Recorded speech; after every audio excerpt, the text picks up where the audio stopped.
அவராலே இந்த நாள் இந்த நிகழ்ச்சி வழியாய் உங்களை மீண்டும் சந்திப்பதிலே மிகுந்த சந்தோஷம். எபேசியர் 2ஆம் அதிகாரத்தை இந்த நாளிலே நாம் தியானித்துக் கொண்டிருக்கிறோம். அக்கிரமங்களிலும் பாவங்களிலும் மரித்த நம்மை இயேசு கிறிஸ்துவின் மூலியமாய் நம்மை உயிர்ப்பித்த தேவனுக்கு நாம் ஸ்தோத்திரம் சொல்ல வேண்டும். பாருங்க, நம்மிடத்துல எந்த நன்மையும் இல்லை. நாம் புறம்பே இருந்தவர்கள், நம் காணியாட்சிக்கு புறம்பே தள்ளப்பட்டவர்கள், வாக்கு தத்தத்துக்கு அந்நியராய் இருந்தவர்கள். ஆனால் இன்றைக்கு நம்முடைய வாழ்க்கை எப்படி மாற்றப்பட்டிருக்கிறது? கிறிஸ்து இயேசுவின் மூலியமாய். இங்கே வேதத்திலே நாம் வாசிக்கிறோம் 15ஆம் வசனம், எபேசியர் 2:15, சட்ட திட்டங்களாகிய நியாய பிரமாணத்தை தம்முடைய மாம்சத்திலே ஒழித்து.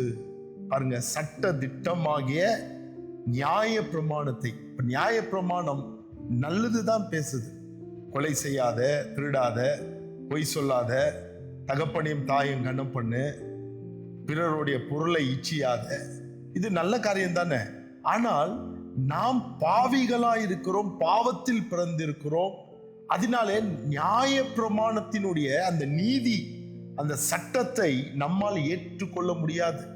ஏன் நம்ம அதுக்கு நம்ம அடிப்பணைய முடியாது. அது நமக்குள்ள நல்ல காரியமே இல்லை. நமக்குள்ள இருக்கிறதெல்லாம் கெட்ட காரியம்தான். அப்ப எப்படி நான் அந்த சட்ட திட்டத்தை நான் கை கொள்ள முடியும்? இன்னைக்கு ரொம்ப பேரு பிரமாணத்தை எழுதி வச்சிருப்பாங்க, ஒருத்தரும் கை கொள்ள முடியாது பிரமாணத்தை. அப்போ வேதம் சொல்கிறது, சட்ட திட்டமாகிய நியாய பிரமாணத்தை தம்முடைய மாம்சத்திலே ஒழித்தார், அதை அழிச்சிட்டார், அதை ஒன்றும் இல்லாத பண்ணிட்டார். அப்படின்னா தமது மாம்சத்திலே அதை நிறைவேற்றினார். இயேசு கிறிஸ்து சொன்னார், நியாய பிரமாணத்தை நான் அழிக்க அல்ல, அது நிறைவேற்ற வந்தேன். அப்ப நியாய பிரமாணத்தை நிறைவேற்றின ஒரே ஒருவர் இந்த உலகத்துல பிறந்தார், மனுஷனா இருக்கிறார் என்றால் அவர் நம்முடைய ஆண்டவரான இயேசு கிறிஸ்து தான். அந்த நியாய பிரமாணத்தை நிறைவேற்றினார். அந்த நியாய பிரமாணத்தை இல்லாமல் பண்ணி இப்பொழுது நம்முடைய மாம்சத்திலே பலவீனமாயிருந்த நம்மை இப்பொழுது அவர் என்ன பண்றார்? தமக்குள்ளே ஒரே புதிய மனுஷனாய் சிருஷ்டித்து அவர் என்ன பண்றாரு? இப்படி சமாதானத்தை பண்ணி பகையை சிலுவையிலே கொன்று அதனாலே இருத்திரத்தாரையும் ஒரே சரீரமாக தேவனுக்கு ஒப்புரவாக்கினார். இயேசு என்ன செய்துட்டார் பாருங்க. நம்ம எல்லாம் பகைவர்களா இருந்தோம், யூதர்கள் அல்ல, புறஜாதிகளா இருந்தோம், வாக்கு தத்தத்துக்கு அந்நியர்களா இருந்தோம், காணியாட்சி, இஸ்ரவேலினுடைய காணியாட்சிக்கு புறம்பானவர்களா இருந்தோம், புற தேசத்தாரா இருந்தோம். ஆனால் இன்றைக்கோ நாம் இருத்திரத்தாரையும் 2 பேரையும் ஆண்டவர் ஒன்றி இணைந்து, இந்த உலகமே இந்த 2 பேர் தாங்க. ஒன்னு யூதர்கள், இன்னொன்று அதான் யூதர்கள் இஸ்ரவேல், இன்னொன்று புறஜாதிகள் கிரேக்கர்கள் என்று சொல்வார்கள். இப்ப இந்த இருத்திரத்தாரையும் தம்முடைய மாம்சத்தினாலே அவர் பாடுபட்டதினாலே சிலுவையில் கொன்று அதனால் இருத்திரத்தாரையும் ஒரே சரீரமாக தேவனுக்கு ஒப்புரவாக்கிட்டார். இப்ப நம்ம தேவனுக்கு முன்னால ஒரே சரீரமாய் ஒப்புரவாக்கிட்டார். இந்த சரீரத்தை குறித்து நாம் பார்க்கும் பொழுது சரீரங்கள் அல்ல, சரீரம். சபை என்பது சபைகள் அல்ல, சபை. அப்போ சபை என்பது எவ்வளவு முக்கியம். ஒரே சரீரம் என்று நாம் சொல்லுகிறோம். இன்னைக்கு நமக்குள்ளே எத்தனை விதமான பகைகள் இருக்கிறது. சொந்தம், பந்தம், உற்றார், உறவினருக்குள்ள எத்தனை விதமான பகை இருக்குது. பிள்ளைகளுக்குள்ளே, பெற்றோர்களுக்குள்ளே எத்தனை விதமான பகை இருக்கிறது. ஒரே சபைக்கு போய் எத்தனை விதமான கூட்டங்கள், பிரிவினை கூட்டங்கள் இருக்கிறது. நான் நீ என்று சொல்லுகிற எத்தனை பிரிவினைகள் இருக்கிறது.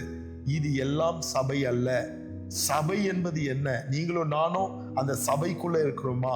அந்த ஒரே சரீரத்துக்குள்ளே நாம் நீங்களும் இருக்கிறோமா? அது அமெரிக்கா இருக்கட்டும், ஆஸ்திரேலியா இருக்கட்டும், சைனா இருக்கட்டும், ஜப்பான் இருக்கட்டும், பாகிஸ்தான் இருக்கட்டும், எதெல்லாம் இயேசு கிறிஸ்துவுக்குள்ளே அவர்கள் வந்திருக்கிறார்களோ, யாரெல்லாம் இயேசு கிறிஸ்துவை விசுவாசித்து அவரை ஏற்றுக்கொண்டிருக்கிறார்களோ அவர்கள் எல்லாரும் ஒரே சரீரத்துக்குள்ளாக அவர்கள் இருக்கிறார்கள் என்பதை நாம் விசுவாசிக்க வேண்டும்.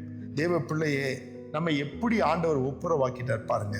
வேதத்திலே சொல்லப்பட்டிருக்குது, கொலோசியர் 1ஆம் அதிகாரம் அதுல 21 22 வரைக்கும், முன்னே அந்நியராயும் துர்க்கிரியைகளினால் மனதிலே சத்துருக்களாயும் இருந்த உங்களையும் பரிசுத்தராகவும் குற்றமற்றவர்களாயும் கண்டிக்கப்படாதவர்களாயும் தமக்கு முன் நிறுத்தும்படியாக அவருடைய மாம்ச சரீரத்தில் அடைந்த மரணத்தினாலே இப்பொழுது ஒப்புரவாக்கினார். எவ்வளவு பேருக்கு புரிஞ்சிச்சுன்னு தெரியலங்க.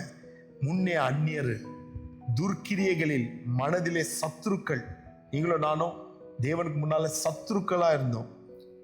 உங்களையும் பரிசுத்தராகவும் குற்றமற்றவர்களாகவும் கண்டிக்கப்படாதவர்களாகவும் தண்டனை கொடுக்காத கர்த்தர் நம்மை பாதுகாத்து நம்மை வழி நடத்தினார். அவருடைய மரணம், அவருடைய தியாகம் நினைங்க. வேதத்துல இதெல்லாம் எழுதப்பட்டிருக்கிறது. வெறும் ஏதோ எப்போ கஷ்டத்துக்கு பைபிள் படிக்க கூடாது. நம்முடைய நிலைமை எப்படி இருந்தது, எப்படி மாற்றப்பட்டது என்று இந்த வேதத்தின் மூலியமா நாம் அறிந்து கொள்ள வேண்டும். பிரியமானவர்களே, இன்னமும் இந்த வார்த்தையை நாம் தியானிக்கலாம். இந்த வார்த்தையை நீங்கள் உங்க உள்ளத்திலே ஏற்றுக்கொள்ளுங்கள். அந்த வார்த்தையை தியானம் பண்ணுங்கள். இதனால் இந்த வாக்குத்தத்தத்துக்கு, தேவனுடைய சுதந்திரத்துக்கு நீங்களும் நானும் பங்கு உள்ளவர்கள் என்று அறிந்து கொள்ளுங்கள். கர்த்தர் உங்களை ஆசீர்வதிப்பாராக. ஆமென்.